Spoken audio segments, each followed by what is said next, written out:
Afternoon, ladies and gentlemen. We've had some fantastic science today, and I know in here and next door or downstairs, there's been some brilliant stuff going on. The challenge really is, once you've done that, the question is, how do you get it into manufacturing? How do you get it into the clinic? Not everybody carries around with them the ability to make 100 million doses of vaccine. Well, I do. How? What do? We have the ability to make microparticles, PLGA, with a very narrow size distribution, as you can see. More than that, it has the ability to control the size as you increase the flow rate. In other words, as you change the operational parameters.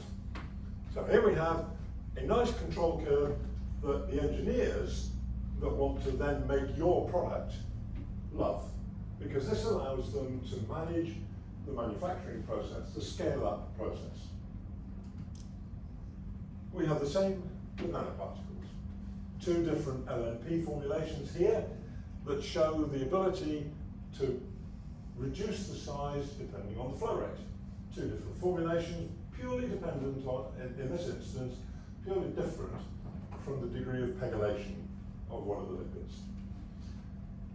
Does it work? Yes, here's some of the data. We've got more obviously, but in 10 minutes I'm limited. High encapsulation efficiencies, and this is through Strathclyde University with Professor Yvonne Perry and our PhD. And we're getting 98% to 100% encapsulation efficiency. So when that comes to manufacturing, that's real money that you're saving. Does it have a dose response curve? Does it have cell expression? Yes, it does. How does it work? Well, here you go. You've got the lipid going in through the top, you've got the RNA coming in from the end, and you've got your lipid nanoparticle, as an example, coming out at the other end.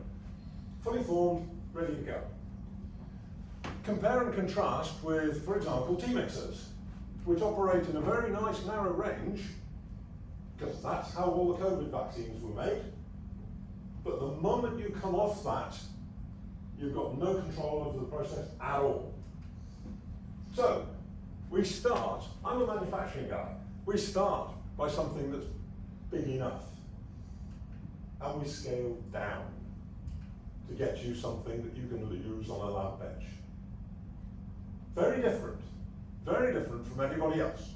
And that allows you to make the Pathfinder size, that allows you to make a 200 microliter sample using exactly the same devices I'm holding here, that will also make 100 million doses.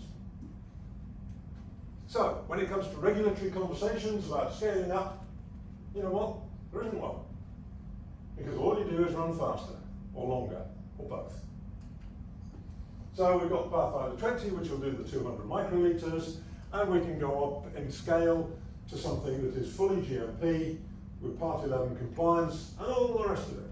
So in other words, you can go into the clinic with that, which takes you from 200 microliters, as the icon shows, through to 250 mils. One box does it all. Transfer of technology? Non-existent. Very simple.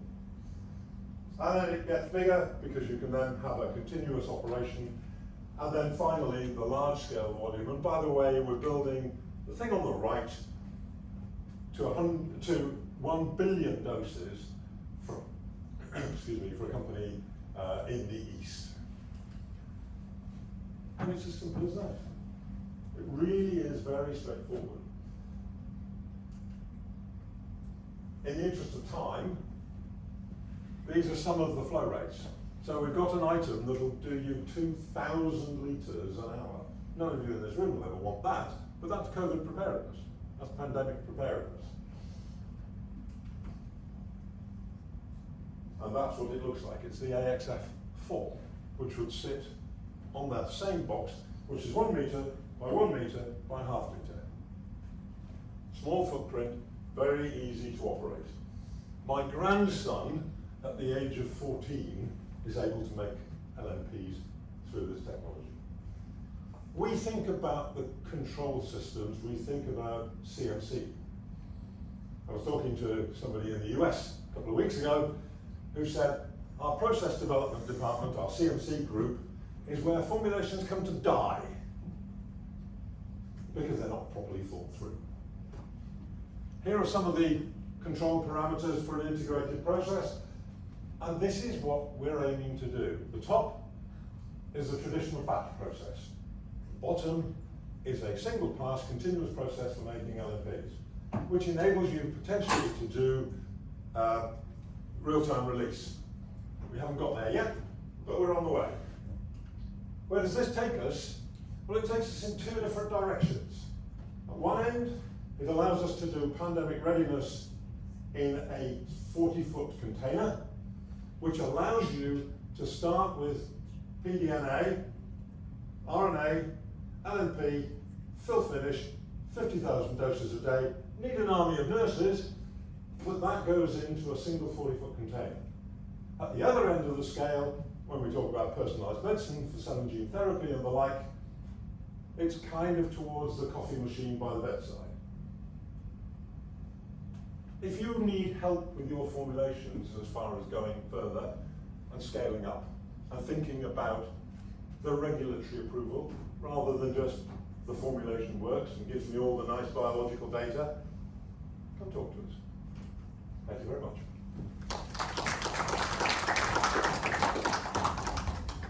Does anyone have any questions? How much? Stunned into silence. How much?